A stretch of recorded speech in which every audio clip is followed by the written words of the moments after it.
پورے عراق سے، ایران سے، دنیا بھر سے، پاکستان سے بھی لوگ گئے ظاہری، پل بغداد پہ چڑھنے کی جگہ نہیں، ایک تابوت گزر رہا ہے، اگر دیکھ سکے تو دیکھیے گا، کاندھوں پہ نہیں تھا، بہت بڑا تابوت ہے، کاندھوں پہ نہیں تھا، صرف ہاتھوں پہ تھا، اتنا ہجوم،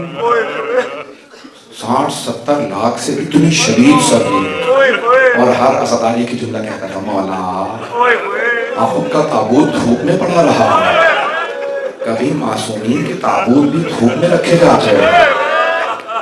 سیدہ کے ایک بیٹے حسین کا لاشا 3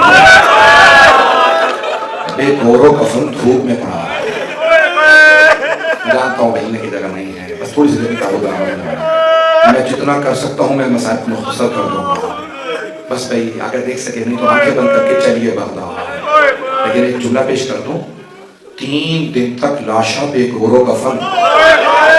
مولا حسین کا پڑا، امام زمانہ اپنی زیارت ناحیہ میں کہتے ہیں میرا سلام اس لاشے پہ جس کا کفن خاک کربلا بن گیا۔ میں آج اور تفصیل دینا چاہتا تھا، ابوا جس بستی میں ساتھ امام کی ولادت ہوئی، ابوا مدینے سے باہر ایک بستی ہے، میں نے روایات میں دیکھا ہے کہ جناب خاتون نے جنت خود وہاں آئی اور کہا اے ابوالحسن میں اپنے کفن کا جو کپڑا ہے نندر کا پاس ایسی کہ میں خود اگانا چاہتی ہوں، آئمہ کو اس بستی سے بڑی محبت تھی، وہاں رہا کرتے تھے، ساتھ امام کی وہیں پہ دنیا میں آمد ہوئی، ادارہ گرامی یہ جملے پیش کر رہا ہوں، بی بی نے خود اپنا کفن بنایا اور کہا میں نے کچھ اور بھی کفن سی دیے ہیں تاکہ میرے بیٹے بے کفن نہ رہ جائے، پھر بھی ایک ایک لاشے میں 3 مارے، دوسرے کا لاشا بے گور و کفن پڑا رہا، میں نے تو اشاروں میں پڑھ دیا ہے۔ عزیزان گرامی، ساتھ میں امام علیہ السلام 4 مزدوروں کو پیسے دے کے جس امام کا لاشا اٹھوایا گیا، آپ جانتے ہیں نا ہر باپ کی حسرت ہوتی ہے،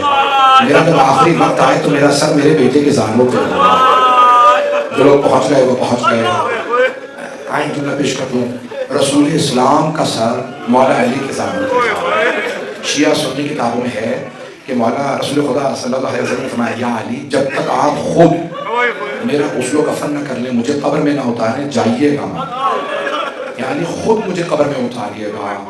رسول اسلام کا سر مولا علی کے زانوں پہ، دیکھ رہے میری طرف، مولا علی کا سر مولا حسن کے، مولا حسن نے اپنے آغوش میں لے رکھا تھا بابا، مولا حسن کا سر مولا حسین کے آغوش میں تھا، اور بار بار مولا حسن کہہ رہے تھے حسین مجھ پہ صبر ہوئے، آپ مت روئیے گا، کہ کیوں میرے بھائی کیوں نہ رو گا، آپ کے دن جیسا کسی کا نہیں،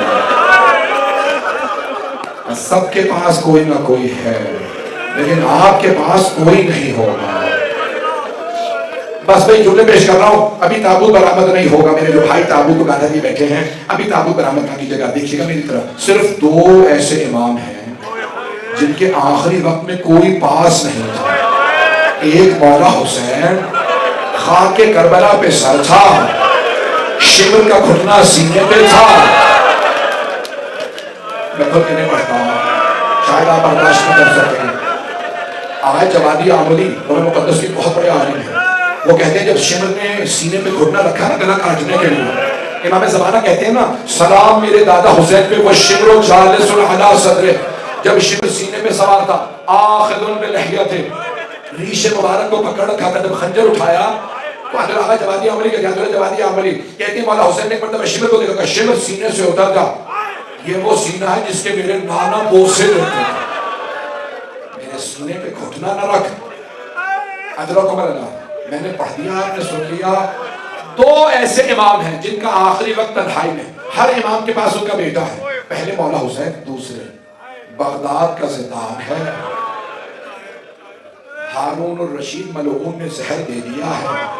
ساتھ میں امام اس حالت میں ہیں زندان میں کہ آخری وقت ہے، پیش کروں آپ کے سامنے،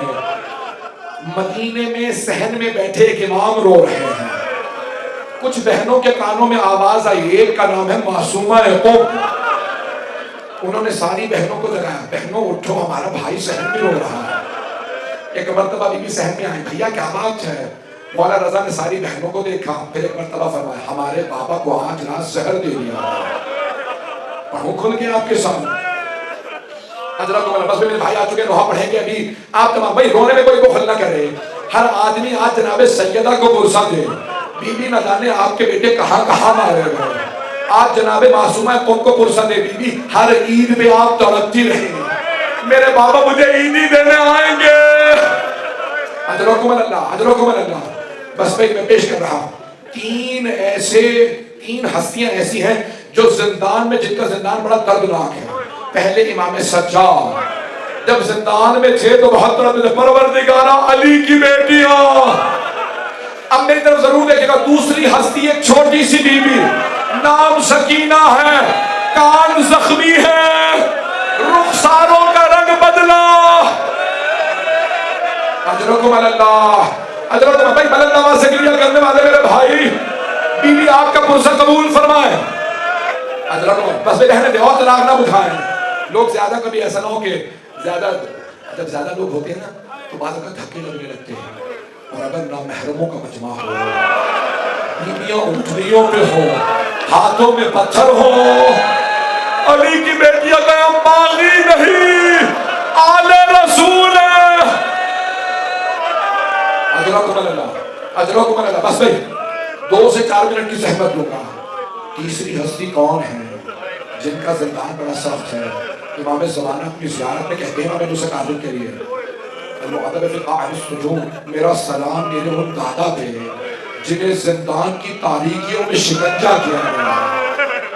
بھائی 3 ہی تو تابوت ہے جس میں زنجیریں لٹکی ہوتی ہیں، ایک چوتھے امام کا، ایک چھوٹی سی بی بی کا،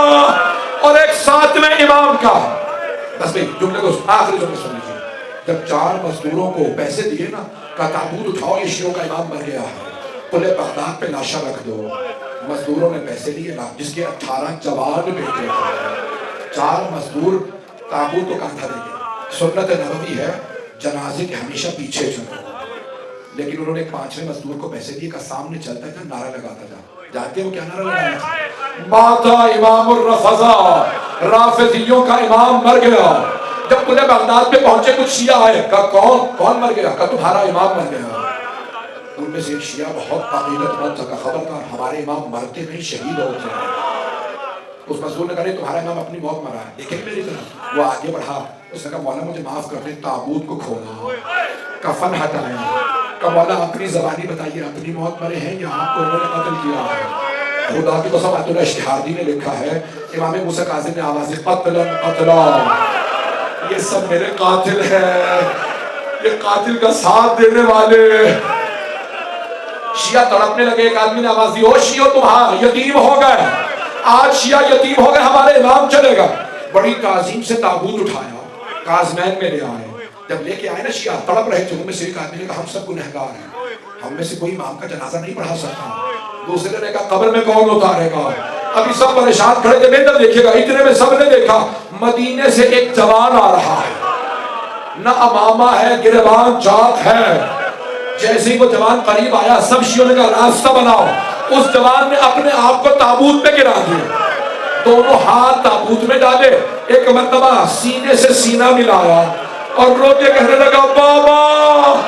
میری یتیم بہنیں آپ کے انتظار میں رہ گئی۔ 2 منٹ میں تابوت برآمد ہو گیا۔ میں آخری جملے پیش کر رہا ہوں، آپ جب روتے ہیں تو کوئی تازیانے تو نہیں مارتا ہے۔ مجھے بتایا مومنات بھی آئی ہیں، اگر آپ میں سے کسی کو پتا چلے کہ آپ کے ساتھ آئی کوئی چھوٹی سی بچی بے ہوش ہو گئی ہے تو کوئی یہ تو نہیں پوچھے گا تماچا کس نے مارا تھا، یہی پوچھے گا نا پانی پلایا یا نہیں۔ مولا امام موسیٰ کاظم کی بیٹیاں مدینے میں، ہائے بابا ہائے بابا۔ جب امام رضا نے بتایا نا بابا کو زہر دے دیا گیا، ہر بیٹی کہتی تھی پردیس میں ہمارے بابا مارے گئے، خدا پردیس میں کسی کے باپ کو موت نہ دے۔ کبھی بیٹی کے سامنے باپ پہ ہاتھ نہ اٹھانا۔ کربلا میں ایک چھوٹی سی بیوی کرتے کا چلا دامن پھیلا کے کہتی تھی او مسلمانوں ہمیں پتھر نہ مارو، یہ میرے بابا۔ 2 منٹ تابوت آ گیا، بے شک ماں ختم کرتے جائیں میں دعا کراتا رہوں گا. آخری جملہ امام رضا علیہ السلام نے بڑی تعظیم سے لاشا اٹھایا, بڑی تعظیم سے. ایک شیعہ نے پوچھا او مزدوروں, قیدیوں کی زنجیریں کاٹ دی جاتی ہیں, ہمارے امام کے تابوت سے زنجیریں لٹک رہی ہیں, تم نے زنجیروں کو کیوں نہیں کاٹا؟ ایک مزدور نے کہا تمہارے امام کی زنجیریں ان کے گوشت کو کھا کے ہڈیوں میں